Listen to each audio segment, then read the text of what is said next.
The criminal history of Keefy. Exactly. He the only one still balling. In this part of the video, Keefy D speaks out about how good his life was prior to meeting Puff Daddy.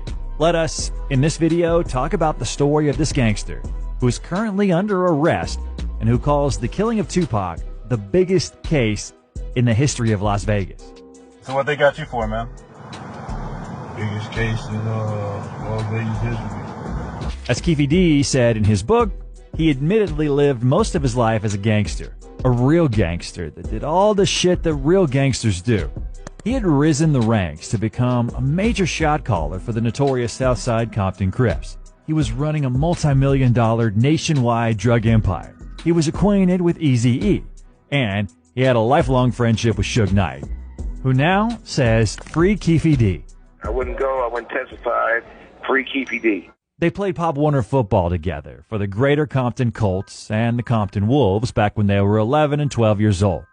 Suge played on the offensive line as the center, and he was the running back and strong safety. Suge Knight's dad was one of the club's trainers.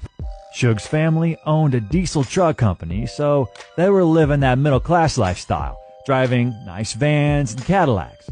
Whenever they would win a game, Suge's dad would invite the team over to their house to swim, eat hot dogs, potato chips, and punch. Generally speaking, they were good friends. He also got to know Bubble Up at a young age.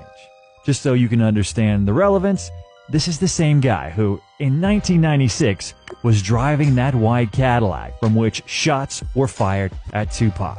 According to Keefy's words, before the drug game got real big, people used to hijack trucks, carrying cigarettes and other merchandise. Bubble Up was one of the best at doing it, catching a truck at least once a month.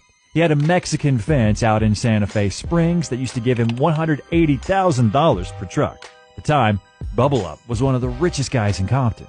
Before moving to Compton, Keefy D's family lived in Watts. His family received a lucky break when his pops and uncle went to Agua Caliente racetrack in Tijuana, Mexico.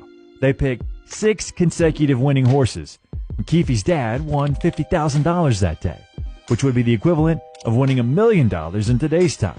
With the winnings, his parents relocated from Watts, bought a house in Compton and 2 brand new cars. His mother was a dedicated housewife whose family came from Dallas, Texas. And his dad was a former Marine and a strict disciplinarian who taught them good principles.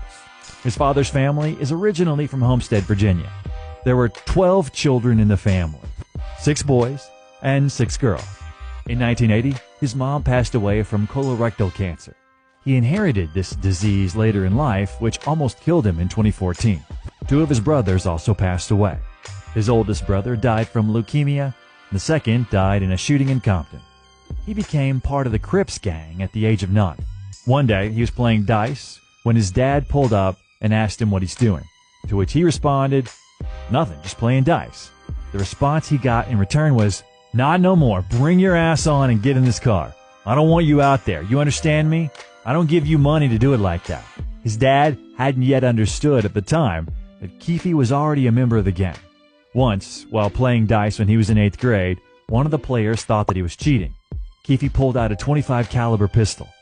The guy's brother was there and whipped out a bigger strap than him, a .45. They had all grown up together, so once the smoke cleared about 20 minutes later, they came